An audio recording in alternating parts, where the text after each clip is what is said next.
ಈ ಆಕಸ್ಮಿಕ ಸಮಾರಂಭದ ಪುಣ್ಯತಾಣ ಜಡಗ ಮಠದ ಪೂಜ್ಯರಲ್ಲಿ, ವೇದಿಕೆ ಮೇಲಿರುವ ಪೂಜ್ಯರಲ್ಲಿ, ತಮ್ಮೆಲ್ಲರಲ್ಲಿ ಶರಣಾರ್ಥಿಗಳು. ನಾವು ಸಣ್ಣವ್ರು,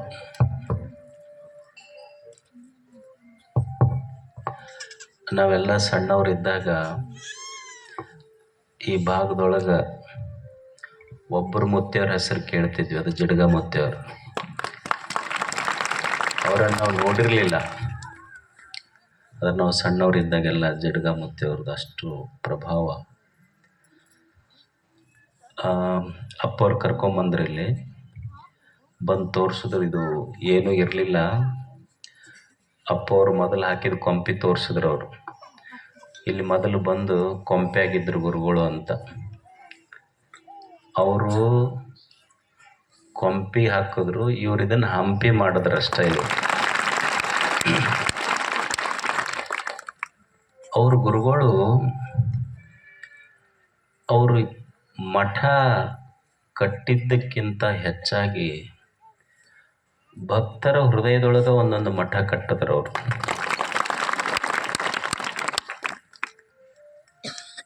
ಎಷ್ಟು ಜನ ಅವರಿಗೆ ಭಕ್ತರು, ಭಕ್ತಾನುರಾಗಿಗಳವರು, ಎಷ್ಟು ಜನ ನೆನೆಸ್ತಾರೆ ಅವ್ರಿಗೆ. ನೀವು ಕರ್ನಾಟಕದ ಯಾವ ದಿಕ್ಕಿಗರ ಹೋರಿ, ಅವ್ರ ಭಕ್ತರು, ಅವ್ರ ಮನ್ಯಾಗ ಅವರದೊಂದು ದೊಡ್ಡ ಫೋಟೋ. ಎಷ್ಟು ಜನ ರಾಜ ಮಹಾರಾಜರು ಈ ಮಣ್ಣಿನಲ್ಲಿ ಆಗಿ ಹೋಗ್ಯಾರ. ಯಾವ ರಾಜ ಮಹಾರಾಜರನ್ನು ಇಷ್ಟು ಜನ ಭಕ್ತಿಯಿಂದ ಪೂಜಿಸಿಲ್ಲ. ಒಬ್ಬ ಏನೂ ಇಲ್ಲದ ಬರಿಗೈ ಸಂತ ಎಷ್ಟು ಜನರ ಹೃದಯದೊಳಗೆ ಕುಂತನಲ್ಲ. ಒಬ್ಬ ಮಹಾರಾಜನೂ ಆಗಿ ಹೋಗಿದ್ದಾನ, ಮಹಾತ್ಮನೂ ಆಗಿ ಹೋಗಿದ್ದಾನ. ವ್ಯತ್ಯಾಸ ಇಷ್ಟೇ, ಮಹಾರಾಜ ಅವ ಮಣ್ಣನ್ನಾಳಿದ ಮಣ್ಣಿನ ಸಾಮ್ರಾಟ, ಮಹಾತ್ಮರು ಮನಸ್ಸಿನ ಸಾಮ್ರಾಟ. ಅವರು ಮಣ್ಣು ಆಳಿ ಮಣ್ಣಾಗ ಹೋದರು, ಇವರು ಮಣ್ಣಿಗೆ ಬಂದರೂ ಸಹಿತ ಜನರ ಮನಸ್ಸಿನೊಳಗೆ ಉಳಿದ್ರು. ಅವರು ಒಂದು ಸಿಂಹಾಸನ, ಅವ್ರದ್ದು ಒಂದು ಸಾಮ್ರಾಜ್ಯ, ಇವ್ರದ್ದು ಒಂದು ಸಾಮ್ರಾಜ್ಯ. ಮಹಾರಾಜನದು ಒಂದು ಸಾಮ್ರಾಜ್ಯ, ಮಹಾತ್ಮನದು ಒಂದು ಸಾಮ್ರಾಜ್ಯ. ಅವ್ರದ್ದು ಒಂದು ಸಿಂಹಾಸನ, ಇವ್ರದ್ದು ಒಂದು ಸಿಂಹಾಸನ. ಅವರು ಸಿಂಹಾಸನಕ್ಕೆ ದಿವಸ ಜಗಳಕ್ಕಾವ. ಆದ್ರೆ ದೊಡ್ಡ ಮಹಾತ್ಮರು ಕುಳಿತ ಸಿಂಹಾಸನ ಐತೆಲ್ಲ, ಅದು ಜನರ ಹೃದಯ ಸಿಂಹಾಸನದೊಳಗೆ ಕುಂತು. ಮಾತ್ರ ಅವ್ರ ಸಿಂಹಾಸನ ಕಸುಗಳವ್ರು ಹುಟ್ಟುತ್ತಾರೆ, ಇವ್ರ ಸಿಂಹಾಸನ ಕಸುಗೊಳ್ಳಕ್ಕೆ ಯಾರಿಂದನೂ ಸಾಧ್ಯ ಇಲ್ಲ. ಜನರ ಹೃದಯದೊಳಗೆ ಇಟ್ಟುಕೊಂಡ ಮೇಲೆ ಯಾರು ಕಸುಕೊಳ್ಳಕ್ಕೆ ಸಾಧ್ಯ? ಅವರು ಪುಣ್ಯ ಪುರುಷರು. ಒಬ್ಬ ಗುರು ಏನು ಮಾಡಬೇಕು ಅದನ್ನೆಲ್ಲ ಮಾಡಿ ಹೋದ್ರು. ಬುದ್ಧನ ಒಂದು ಭಿಕ್ಷುಗಳ ಸಮೂಹ ಇತ್ತು, ಶಿಷ್ಯರದು. ಅವರ ಶಿಷ್ಯರಲ್ಲಿ ಒಬ್ಬ ಯುವ ಯತಿ ಆನಂದ ಅಂತ, ಉಪಗುಪ್ತ ಅವನ ಹೆಸರು. ಅವ ಸಾಮ್ರಾಟ್ ಇದ್ದ. ಬುದ್ಧನ ಪ್ರಭಾವಕ್ಕೊಳಪಟ್ಟು ಯುವಕ ಸನ್ಯಾಸಿಯಾದ. ಪ್ರತಿನಿತ್ಯ ಪ್ರತಿ ಮನೆಗೆ ಭಿಕ್ಷೆ ಬಿಡ್ಲಿಕ್ಕೆ ಹೋಗ್ತಿದ್ದ. ಒಂದು ಓಣಿಯೊಳಗೆ ಹೋಗುವಾಗ ಒಬ್ಬ ನರ್ತಕಿಯ ಮನೆ ಬಂತು. ನರ್ತಕಿಯ ಮನೆ ಮುಂದೆ ನಿಂತು ಭಿಕ್ಷಾಂದೇಹಿ ಅಂದ.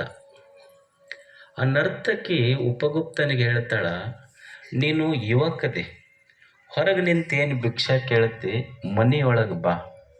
ಮನೆಯೊಳಗೆ ಬಂದ್ರೆ ಈ ಮನೆಯ ಸಂಪತ್ತು ನಾನು ನಿನ್ನವಳಾಗ್ತೀನಿ. ಹೊರಗೆ ನಿಂತೇನು ಭಿಕ್ಷಾ ಕೇಳ್ತಿ, ಮನೆಯೊಳಗೆ ಬಾ. ನರ್ತಕಿ ಹೇಳುವ ಮಾತಿದು. ಮನೆಯೊಳಗೆ ಬಂದ್ರೆ ಮನೆಯ ಸಂಪತ್ತು ನಾನು ನಿನ್ನವಳಾಗ್ತೀನಿ. ಉಪಗುಪ್ತ ಹೇಳ್ತಾನ, ಸಮಯ ಬಂದಾಗ ಬರುವೆ. ನಾನು ಈಗ ಬಂದಿರುವುದು ಕೇವಲ ಅನ್ನದ ಭಿಕ್ಷೆಗಾಗಿ ಮಾತ್ರ. ಸಮಯ ಬಂದಾಗ ಬರುವೆ. ಮುಂದೆ ಕೆಲವು ವರ್ಷ ಆದಮೇಲೆ ಆ ನರ್ತಕಿಗೆ ರೋಗ ಬರ್ತದೆ. ರೋಗ ಬಂದು ಊರನ್ನ ಜನ ಎಲ್ಲ ಆಕಿ ಓಡಿಸ್ತಾರೆ ಹೊರಗೆ. ಊರು ಬಿಟ್ಟು ಓಡಿಸಿ ಕಲ್ಲು ತೊಗೊಂಡು ಬಡ್ಗಿ ತೊಗೊಂಡು ಹೊಡೆದು ಮುಪ್ಪಾಗಿ ನೆರಳ್ಕೋಂತ ಎಲ್ಲೋ ಒಂದು ದಾರಿಯ ದಂಡಿಗೆ ಬಿದ್ದಿರ್ತಾಳ. ಬ್ಯಾಸ್ಗೆ ಬಿಸಿಲ ನೆರಳುವುದನ್ನು ಉಪಗುಪ್ತ ಕೇಳ್ತಾನ, ದಾರಿ ಹಿಡ್ಕೊಂಡು ಹೊಂಟಿದ್ದವು. ಉಪಗುಪ್ತ ಕೇಳಿ ಯಾರೋ ನೆರಳಕತ್ತಾರಂತ ಹೋಗಿ ತನ್ನ ತತ್ರಾಣಿಯಲ್ಲಿ ಒಂದು ಕಪ್ ನೀರ ಕೊಟ್ಟು ಒಂದು ತುತ್ತನ್ನ ಕೊಟ್ಟು ತಲೆ ಮೇಲೆ ಕೈ ಆಡಿಸ್ತಾನೆ. ಆಕೆಗೆ ಸ್ವಲ್ಪ ಪ್ರಜ್ಞೆ ಬಂದಂಗಾಗಿ ಹಿಂಗೆ ನೋಡ್ತಾಳೆ. ಇದು ಎಲ್ಲೋ ನೋಡಿದ ಮುಖ ಅಂತ ನೆನಪಿಗೆ ತಗೊಂಡು ಉಪಗುಪ್ತನಿಗೆ ಕೇಳ್ತಾಳೆ, ಕೆಲವು ದಿವಸಗಳ ಹಿಂದ ನನ್ನ ಮನೆ ಬಾಗಿಲಿಗೆ ಬಂದಿದ್ದಿಲ್ಲ ನೀನು ಉಪಗುಪ್ತ, ಬುದ್ಧನ ಸನ್ಯಾಸಿ ಭಿಕ್ಷು ಅಂತ. ಅವಾಗ ಅವ ಅಂದ, ಹೌದು ಬಂದಿದ್ದ, ನನಗೂ ನೆನಪೈತಿ.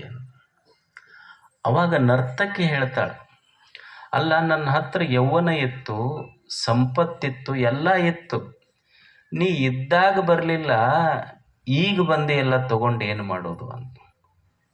ಅವಾಗ ಗುರು ಉಪಗುಪ್ತ ಹೇಳಿದ ಮಾತು ಎಷ್ಟು ದೊಡ್ಡದು ಅಂದ್ರೆ, ನಿನ್ನ ಹತ್ರ ಎಲ್ಲ ಇದ್ದಾಗ ಬಂದವ ಗುರು ಆಗೋದಿಲ್ಲ, ನೀ ಬಿದ್ದಾಗ ಬಂದವನ ನಿಜವಾದ ಗುರು. ನಿನ್ನ ಹತ್ರ ಎಲ್ಲ ಇದ್ದಾಗ ಬಂದವ ಗುರು ಆಗೋದಿಲ್ಲ, ನೀ ಬಿದ್ದಾಗ ಬಂದವ ನಿಜವಾದ ಗುರು ಆಗ್ತಾನೆ. ಹಂಗೆ ಜಿಡಗ ಮುದ್ದೆಯವರು ಬಿದ್ದವರನ್ನು ಎಷ್ಟು ಜನ ದುಃಖಿಗಳನ್ನು ಮುಕ್ತರನ್ನಾಗಿ ಮಾಡಿ ಅವರು ಬಿದ್ದವರನ್ನೆತ್ತಿದ ಗುರು. ಮತ್ತು ಅವರ ದಾರಿಯಲ್ಲಿ ಪೂಜ್ಯರು ಸಹಿತ ನಡೀತಾ ಇದ್ದಾರೆ. ಇದನ್ನೇನು ಹಂಪಿ ಮಾಡಿದಾರ, ಇದು ಅಂತೂ ದೊಡ್ಡದೇ ದೊಡ್ಡದು. ಇದಕ್ಕೆ ಕಳಸ ಇಟ್ಟಂಗೆ ಇದೆಲ್ಲ ಕಲ್ಲಿನ ಗುಡಿ ಇದೆಲ್ಲ ಮಾಡಿದ್ದಾರೆ. ಇದು ಸಂತೋಷ ಇದೆ. ಇದೆಲ್ಲದಕ್ಕಿಂತನೂ ಅವ್ರು ಹೇಳಿದರು, ಇಲ್ಲೊಂದು 1000 ಬಡ ಮಕ್ಕಳಿಗಾಗಿ ಒಂದು ಉಚಿತ ವಸತಿ ನಿಲಯ ಶಾಲೆ. ಇದು ಈ ನಾಡಿಗೆ ಒಂದು ಕಳಸ ಇಟ್ಟಂಥ ಕೆಲಸ. ಅದು ಬೆಳೀಲಿ, ಅದು 1000 ಮಕ್ಕಳ ಅವರ ಕನಸು, ಅದು 1000 ಆಗಲಿ. ಇವತ್ತಲ್ಲಿ ಮಾದನಿಪುರಿ ಒಳಗೂ 6ಕ್ಕೆ ಕಾಯಕತ್ತಾರ. ಮತ್ತೊಮ್ಮೆ ಬರ್ತೀನಿ, ಮತ್ತೊಮ್ಮೆ ಬಂದಾಗ ಪ್ರವಚನದ ಮಾಡಿ ಹೋಗೋಣ. ಮತ್ತು ಗುರುಗಳು ಮಾಡಿದ್ದು ನೋಡಿದ್ದು ತುಂಬ ಖುಷಿ ಆಗ್ತದೆ. ಕನಸು ಎಷ್ಟು ಸ್ವಚ್ಛ ಇಟ್ಟಾರ ಮಠ. ನಮ್ಮ ಮಠಗಳು ನಮಗೆ ಕಸ ಹೊಡ್ಕೊಳಕ್ಕಾಗುವಲ್ದು, ಅವರೆಷ್ಟು ಸ್ವಚ್ಛ ಇಟ್ಟಾರ ಗಾರ್ಡನ್ನು. ಖುಷಿ ಹಿಂಗಿರ್ಬೇಕು. ಮಠಕ್ಕೆ ಬಂದ್ರೆ ಮತ್ತು ಎಲ್ಲಿ ಬೇಕಲ್ಲಿ ಕಾಯಿ ಹೊಡೆದಿದ್ದು, ಎಲ್ಲಿ ಬೇಕಲ್ಲಿ ನೀವೆಲ್ಲ ಹೊಲಸಾಕಿ ಹೋದ್ರೆ ಮಠ ಹೆಂಗೆ ತಡಿತಾವೆ? ಸ್ವಚ್ಛ ಇಡ್ಬೇಕು. ಅವ್ರ ಅಪ್ಪುಗಳು ಏನು ಮಾಡ್ಯಾರಲ್ಲ, ಭಕ್ತರ ಜವಾಬ್ದಾರಿ ಅಂದರೆ ಇದು ಸ್ವಚ್ಛ ಇಡೋದು ಒಂದು ದೊಡ್ಡದೇ. ಇದು ಭಕ್ತಿಯ ಅರ್ಪಣೆ. ಇದು ಸ್ವಚ್ಛ ಇಡೋದು ಭಕ್ತಿಯ ಅರ್ಪಣೆ. ಇದು ಬೆಳೀಲಿ, ಅವರ ಕ್ರಿಯಾಶೀಲತೆ, ಅವರ ಸಂಕಲ್ಪ ಈ ನಾಡ ಮಕ್ಕಳಿಗೆಲ್ಲ ಅನುಕೂಲ ಆಗಲಿ ಅಂತ ಪ್ರಾರ್ಥಿಸಿ ನಮ್ಮ ಮಾತುಗಳನ್ನು ಮುಗಿಸ್ತೇನೆ.